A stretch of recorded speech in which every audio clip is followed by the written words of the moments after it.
Hai guys, ketemu lagi sama aku yang akan menemani hari-harimu. Apa kabar kalian semua? Semoga kalian baik-baik saja ya. Kali ini saya akan membahas film The Good Doctor episode 14, di mana kali ini akan ada kompetisi dari tim Dr. Lim dan tim Dr. Melendez. Penasaran dengan keseruannya? Oke, tanpa basa-basi kita langsung bahas filmnya. Tapi video ini mengandung spoiler ya. Jika tidak keberatan dengan spoiler, tonton videonya sampai habis.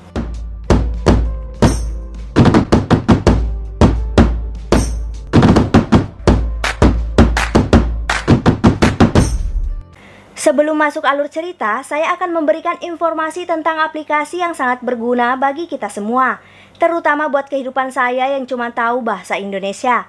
Aplikasinya yaitu YouDictionary.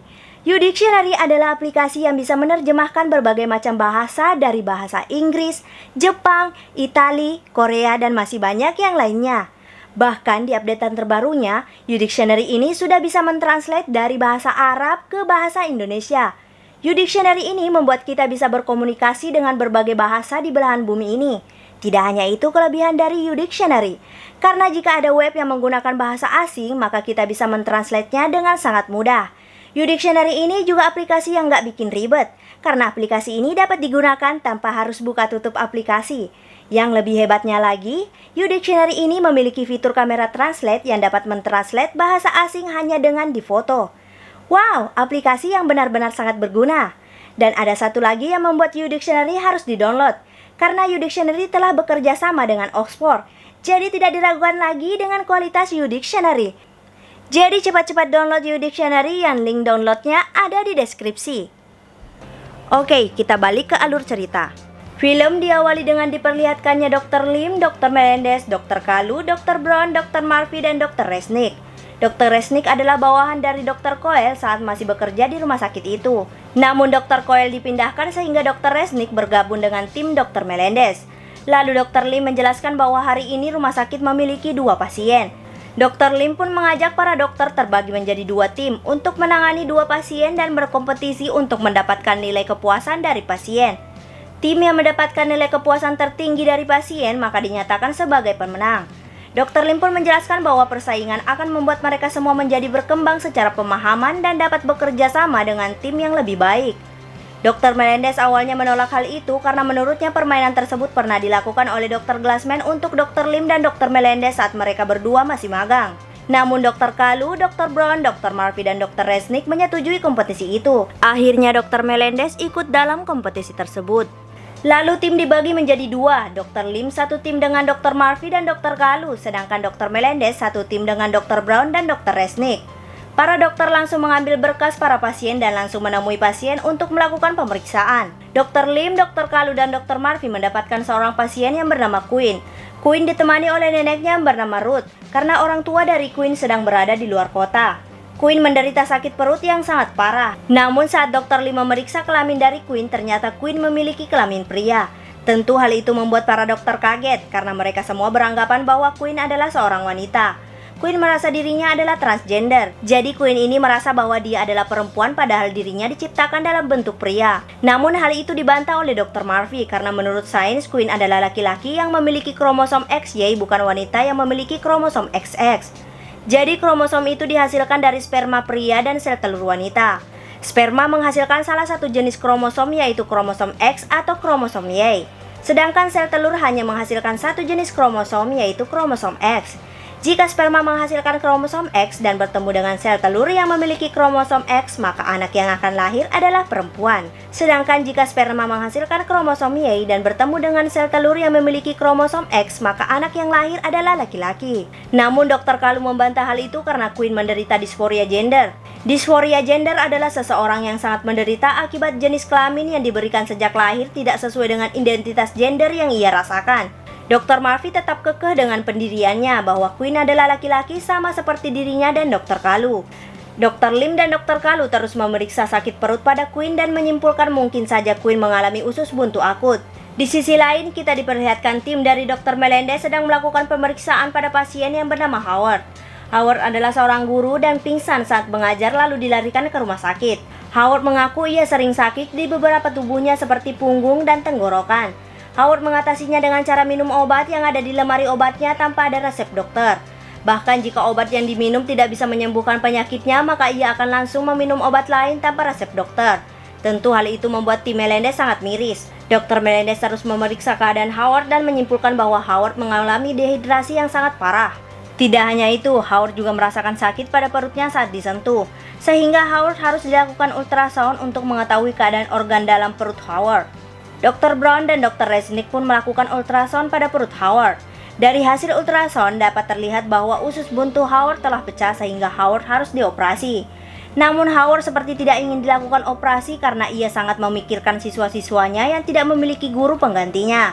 Dr. Resnick menjelaskan bahwa jika Howard tidak dilakukan operasi, maka infeksi yang terjadi pada usus buntu akan menyebar dan membuat organ dalam Howard membusuk. Dr. Resnick langsung meminta Dr. Brown untuk menghubungi pihak sekolah untuk memberitahu keadaan Howard, sedangkan Resnick akan menyiapkan ruang operasi. Lalu kita diperlihatkan Dr. Melendez, Dr. Brown, dan Dr. Resnick sedang melakukan operasi pada usus buntu yang berlubang pada Howard. Pada saat operasi, kita diperlihatkan bahwa Dr. Resnick sangat ingin terlihat oleh Dr. Melendez dengan memberitahu semua yang ia tahu tentang ilmu kedokteran. Dr. Melendez tentu sangat kagum dengan pengetahuan yang dimiliki oleh Dr. Resnick. Setelah usus buntu diperbaiki, Dr. Melendez menyuruh Dr. Brown dan Dr. Resnick menutup semua irisan yang terbuka. Dr. Melendez pun meninggalkan Dr. Brown dan Dr. Resnick. Dr. Brown berusaha untuk akrab dengan Dr. Resnick dan ingin menjadi teman Dr. Resnick. Namun Dr. Resnick tidak ingin berteman dengan Dr. Brown karena tujuannya adalah menjadi dokter ahli bedah tetap pada rumah sakit tersebut. Jadi Dr. Kalu, Dr. Murphy, Dr. Resnick, dan Dr. Brown adalah masih dokter residen bukan dokter tetap. Dokter residen yang sesuai dengan keinginan rumah sakit maka akan menjadi dokter tetap, sedangkan yang tidak sesuai akan dikeluarkan. Saat masa dokter residen ini selesai, diketahui bahwa dari mereka berempat akan diterima 2 orang, sedangkan 2 orang lainnya akan dikeluarkan. Dr. Resnick berpendapat bahwa Dr. Murphy pasti diterima karena Dr. Murphy dibawa oleh Dr. Glassman. Sedangkan Dr. Kalu pasti tidak diterima karena Dr. Kalu sangat dibenci oleh para dokter. Jadi hanya tinggal 1 orang yang mungkin diterima menjadi dokter tetap, yaitu Dr. Brown atau Dr. Resnick, sehingga Dr. Resnick tidak mau berteman dengan Dr. Brown. Dr. Brown biasa saja menanggapi perkataan dari Dr. Resnick. Lalu kita diperlihatkan Dr. Brown dan Dr. Resnick sedang melakukan pemeriksaan pada Howard yang telah selesai dioperasi. Dr. Resnick memberikan antibiotik agar infeksi pada Howard cepat sembuh. Dr. Resnick menjelaskan bahwa Howard harus berada di rumah sakit selama 2 hari untuk masa pemulihan. Namun Howard keberatan jika harus dirawat selama 2 hari karena ia memikirkan 2 orang anaknya yang ia tinggal bersama kakaknya. Howard menjelaskan istrinya telah mati 2 tahun lalu dan ia tidak ingin membiarkan anak-anaknya melewati malam tanpa dirinya. Dr. Resnick yang dari awal mendominasi untuk berbicara menjelaskan semua penyakit dari Howard, tiba-tiba saja dia mendengar curhatan Howard. Dr. Resnick memang sangat pintar dalam ilmu kedokteran, namun ia terlihat tidak memiliki empati pada para pasien. Dr. Brown yang memiliki empati yang sangat tinggi langsung berbicara dan menjelaskan bahwa dirinya sangat prihatin. Dr. Brown juga akan mengambilkan laptop agar Howard bisa video call bersama sang anak. Tidak hanya itu, Dr. Brown juga akan mengambil 2 boneka beruang agar sang ayah bisa memberikan kepada 2 anaknya saat Howard telah sembuh. Mendengar hal itu, Howard berterima kasih kepada Dr. Brown dan sedikit lebih tenang. Lalu Dr. Brown dan Dr. Resnick meninggalkan Howard. Di luar ruangan, Dr. Resnick dengan sinis mengatakan bahwa Dr. Brown ternyata memiliki sebuah kemampuan, yaitu terlihat seperti si ratu kebaikan. Dr. Brown tidak terlalu menanggapi perkataan dari Dr. Resnick. Saat mereka berdua sedang berbicara, tiba-tiba saja ada panggilan darurat yang berasal dari ruangan Howard.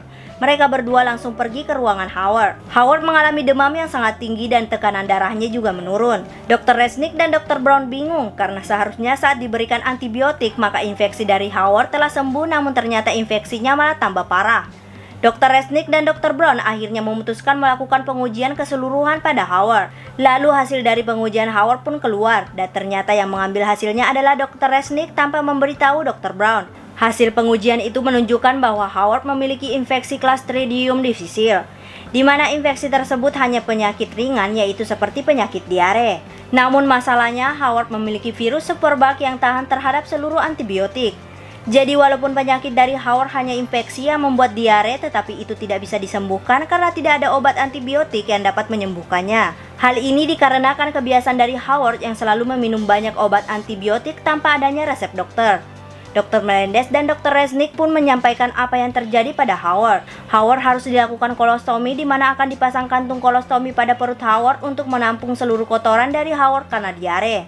Mendengar hal itu tentu membuat Howard sangat sedih. Lalu kita diperlihatkan Dr. Brown yang marah kepada Dr. Resnick karena tidak diberitahu atas hasil dari Howard yang telah keluar, dan seharusnya Dr. Brown ikut dalam penyampaian hasil lab tersebut kepada Howard. Ternyata Dr. Resnick melakukan hal itu bertujuan agar Dr. Melendez tidak melihat kemampuan dari Dr. Brown yang dapat membuat pasien tenang.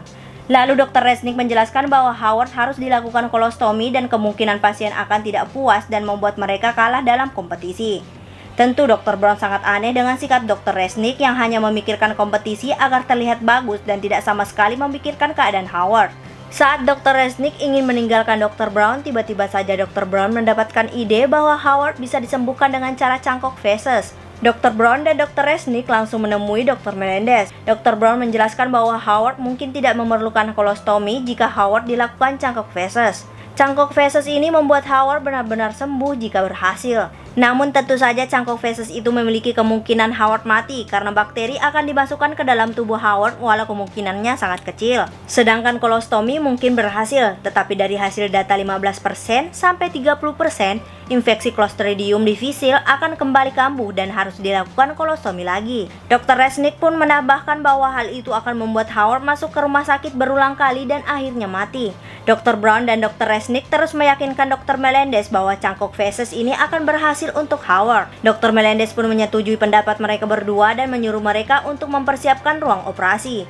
Operasi pun dilakukan dan berjalan dengan sangat lancar. Saat Dr. Melendez ingin meninggalkan ruang operasi, Dr. Melendez memuji artikel yang pernah dibuat oleh Dr. Resnick. Dr. Melendez pun meminta agar Dr. Brown untuk membaca artikel milik Resnick, karena artikel milik Resnick sangat mengesankan. Lalu kita diperlihatkan Howard yang telah sadarkan diri dari operasinya. Pihak rumah sakit ternyata telah membawa anak dari Howard untuk menemui Howard. Tentu hal ini membuat Howard senang dan membuat nilai kepuasan pasien sangat tinggi. Tapi kali ini Dr. Resnick terlihat mencoba dekat dengan anak-anak di depan Dr. Melendez. Lalu kita diperlihatkan Dr. Kalu dan Dr. Murphy sedang ingin melakukan CTA pada Queen. Dr. Murphy yang penasaran dengan Queen selalu bertanya pada Queen tentang kehidupan sehari-hari Queen. Dr. Kalu selalu mencoba menahan Dr. Murphy agar tidak menanyakan pertanyaan-pertanyaan aneh karena hal itu dapat menyinggung perasaan Queen. Akhirnya CTI pada Queen pun dilakukan. Saat proses CTI, Dr. Kalu menasehati agar Dr. Murphy tidak menyebut Queen sebagai laki-laki. Karena hal itu akan menyinggung Queen dan nilai kepuasan pasien akan rendah dan membuat tim Lim kalah dalam kompetisi. Hasil CTI pun keluar dan terlihat bahwa sebenarnya Queen tidak mengalami usus buntu tetapi kanker skortum atau lebih dikenal dengan kanker buah sakar. Lalu kita diperlihatkan Dr. Lim menjelaskan bahwa Queen menderita kanker buah sakar. Oleh sebab itu, Dr. Lim menjelaskan bahwa dirinya akan mengangkat tumor tersebut sebelum menyebar ke seluruh buah sakar agar Queen masih dapat menghasilkan keturunan. Dr. Murphy juga menjelaskan bahwa Queen mengalami osteopenia. Osteopenia adalah suatu kondisi yang akan menjadi osteoporosis, yaitu pengeroposan tulang. Lalu tiba-tiba Ruth datang dan mengatakan bahwa orang tua dari Queen akan datang. Orang tua Queen juga memberitahu bahwa Queen telah meminum bloker pubertas. Bloker pubertas ini adalah obat untuk menghentikan perubahan-perubahan pada tubuh saat masuk masa pubertas. Jika wanita akan tumbuhnya payudara, sedangkan para pria akan tumbuhnya jakun, kumis, dan jenggot. Hal ini dilakukan oleh Queen agar dirinya tidak terlihat seperti pria karena ia sangat tidak ingin memiliki jakun. Dr. Kalu bisa langsung memastikan bahwa penyebab osteopenia pada Queen diakibatkan oleh bloker pubertas tersebut. Queen tidak mengatakan bahwa dirinya meminum bloker pubertas karena orang tua dari Queen tidak mau Ruth mengetahui sebenarnya. Jadi Ruth ini tidak setuju dengan keinginan Queen yang menjadi wanita, sedangkan orang tuanya menyetujui hal itu karena melihat anaknya yang sangat tersiksa. Karena Queen telah mengalami osteopenia sehingga para dokter sepakat agar Queen tidak boleh meminum bloker pubertasnya lagi. Dr. Kalu juga menjelaskan bahwa Queen akan diberikan suplemen makanan untuk membantu penyembuhan pada osteopenia Queen. Queen merasa keberatan dengan hal itu, karena tanpa bloker pubertas maka ia akan tumbuh jakun, suaranya pun akan besar serta akan tumbuh bulu-bulu seperti laki-laki. Karena para dokter tidak bisa berbuat apa-apa sehingga Queen sangat sedih menerima kenyataan tersebut. Lalu kita diperlihatkan orang tua dari Queen yang sudah tiba di rumah sakit. Dr. Lim menjelaskan bahwa Queen akan dilakukan operasi pada esok hari. Operasinya itu hanya mengangkat seluruh buah sakar yang terkena kanker sehingga Queen masih bisa memiliki anak. Namun Queen tidak senang mendengar hal itu karena dirinya sudah tidak dapat meminum bloker pubertasnya karena itu akan membuat dirinya terlihat seperti pria. Queen tetap meminta pilihan pengobatan lain agar dirinya tidak terlihat seperti pria. Namun Dr. Lim menjelaskan bahwa tidak ada pengobatan lain selain mengangkat kanker tersebut dan menghentikan bloker pubertas. Tiba-tiba saja Dr. Murphy menjelaskan bahwa ada pengobatan lain yang bisa membuat Queen tetap terlihat seperti wanita, yaitu osteotomi bilateral. Osteotomi bilateral adalah mengangkat kedua buah sakar Queen sehingga Queen memiliki hormon testosteron seperti wanita. Tentu hal itu ditentang oleh Dr. Lim, Dr. Kalu, dan Ruth karena hal itu akan membuat Queen tidak bisa memiliki anak kandung. Namun ternyata Queen dan orang tuanya telah sepakat akan melakukan pengangkatan kelamin Queen saat Queen berusia 18 tahun. Queen menyarankan agar dirinya dilakukan operasi pengangkatan kelamin saat ini karena dirinya sudah tidak bisa meminum bloker pubertas. Ruth tidak setuju dengan hal itu karena menurutnya Queen masih kecil sehingga tidak tahu keputusan apa yang ia ambil dan ditakutkan Queen akan menyesal kelak karena tidak bisa memiliki anak. Namun ternyata Queen refleks menyatakan bahwa dia tidak ingin memiliki anak. Karena itu adalah keputusan dari keluarga Queen sehingga para dokter memutuskan untuk keluar dan membiarkan keluarga Queen berdiskusi. Di luar ruangan, Dr. Lee memarahi Dr. Murphy karena telah menghasut Queen dengan idenya tersebut sehingga keluarga Queen bertengkar. Karena Dr. Lim tidak mau Dr. Murphy mengacau lagi dengan idenya, Dr. Lim menyuruh agar Dr. Murphy melakukan SDA yang ditemani oleh Dr. Kalu. SDA adalah data yang digunakan untuk mendapatkan keputusan antara pro dan kontra. Dr. Murphy dan Dr. Kalu ditugaskan untuk mengumpulkan data tersebut dari kesehatan Queen hingga operasi yang dapat dilakukan. Dr. Kalu tentu keberatan karena SDA adalah pekerjaan kasar yang membuat dirinya tidak bisa bertemu dengan pasien. Dr. Lim menjelaskan bahwa SDA dapat membuat keluarga Queen mengerti dengan pilihan Queen. Dengan berat hati, akhirnya Dr. Kalu menyetujuinya. Lalu kita diperlihatkan Dr. Kalu dan Dr. Murphy sedang mencari data untuk membuat SDA. Dr. Kalu awalnya sangat tidak ingin melakukan SDA karena menurutnya pekerjaan SDA adalah pekerjaan kasar dan tidak dapat membuktikan dirinya layak berada di rumah sakit itu. Karena jika Dr. Kalu tidak bisa membuktikan dirinya adalah dokter residen yang terbaik, kemungkinan besar Dr. Kalu tidak akan diangkat menjadi dokter tetap dan dikeluarkan dari rumah sakit. Namun karena melihat Dr. Murphy yang semangat melakukan SDA, akhirnya Dr. Kalu mau mengerjakan SDA dengan sungguh-sungguh. Lalu kita diperlihatkan orang tua Queen dan Ruth sedang melakukan rapat bersama Dr. Glassman, Dr. Lim, dan Dr. Andrews. Di sini Ruth menuduh jika orang tua dari Queen telah melakukan pelecehan pada anaknya sendiri karena telah memberikan obat bloker pubertas. Orang tua dari Queen juga ingin anaknya untuk dilakukan pengangkatan kelamin pada Queen sesuai dengan keinginan Queen. Ruth bersikeras bahwa Queen menjadi seperti itu karena orang tua Queen yang membiarkan Queen bermain boneka dan bertingkah seperti wanita. Orang tua Queen membantah hal itu karena ternyata orang tua Queen telah mencoba agar Queen menjadi laki-laki di depan umum, namun Queen menjadi sangat tertutup dan depresi. Queen juga pernah mencoba bunuh diri karena dipaksakan menjadi laki-laki. Akhirnya Dr. Glassman, Dr. Andrews, dan Dr. Lim meninggalkan orang tua Queen dan Ruth untuk menentukan keputusan mereka terhadap Queen. Di sisi lain ternyata Queen merasa kesakitan, muntah-muntah, dan suhu badannya juga meningkat. Saat dilakukan ultrasound ternyata Queen mengalami terlilit pada buah sakar yang membuat darah tidak ada yang masuk sehingga Queen harus cepat dioperasi. Dr. Andrews langsung menemui orang tua Queen dan Ruth untuk meminta keputusan karena sudah tidak ada waktu lagi. Ruth menasehati orang tua Queen agar Queen lah yang menentukan masa depan dirinya sendiri tetapi saat dirinya telah dewasa. Karena jika kelamin Queen diangkat sekarang, maka pada saat Queen dewasa dirinya tidak bisa memilih untuk tetap memiliki anak. Orang tua Queen akhirnya luluh karena mungkin saja Queen benar-benar belum mengerti artinya memiliki anak kandung karena Queen masih sangat kecil. Akhirnya orang tua Queen meminta agar hanya mengangkat kanker yang ada di buah sakar Queen sehingga Queen masih bisa memiliki anak. Lalu kita diperlihatkan Dr. Andrews, Dr. Kalu, Dr. Lim, dan Dr. Murphy sedang melakukan operasi pada Queen. Namun operasi tidak berjalan lancar karena tiba-tiba saja detak jantung dari Queen meningkat namun para dokter tidak melihat adanya pendarahan. Para dokter sangat bingung karena mereka tidak tahu apa yang terjadi dengan Queen. Saat Queen hampir mati, tiba-tiba saja Dr. Kalu menyadari bahwa terdapat Grey Turner pada panggul Queen. Grey Turner adalah memar pada panggul yang diakibatkan karena pendarahan yang berada dalam ruang retroperitoneal yaitu sekitar panggul. Dr. Kalu menyadari hal itu karena melakukan SDA bersama Dr. Murphy dengan sungguh-sungguh. Dr. Murphy diam-diam menganalisa dan menyetujui apa yang dikatakan Dr. Kalu bahwa mungkin terjadi pendarahan dalam tubuh Queen. Hal itu dikarenakan arteri pada buah sakar terputus dan membuat arterinya tertarik hingga panggul, sehingga darah keluar di panggul. Dr. Andrews yang tidak memiliki pilihan lain karena Queen akan mati menyetujui pendapat Dr. Kalu dan melakukan pembedahan pada panggul Queen. Ternyata yang dikatakan Dr. Kalu benar bahwa terjadi pendarahan di bagian panggul. Dr. Andrews yang awalnya sangat benci terhadap Dr. Kalu karena cara Dr. Kalu mendapatkan pekerjaannya kembali, kini Dr. Kalu benar-benar membuat Dr. Andrews terkesan.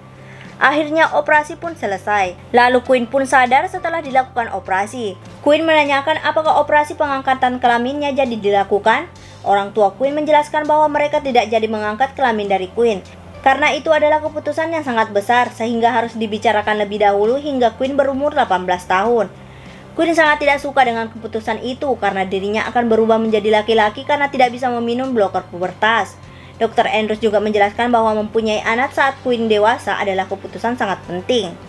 Oleh sebab itu, Queen harus dewasa terlebih dahulu agar tahu betapa pentingnya memiliki anak. Queen membantah hal itu karena jika dirinya ingin memiliki anak, maka ia tinggal melakukan adopsi.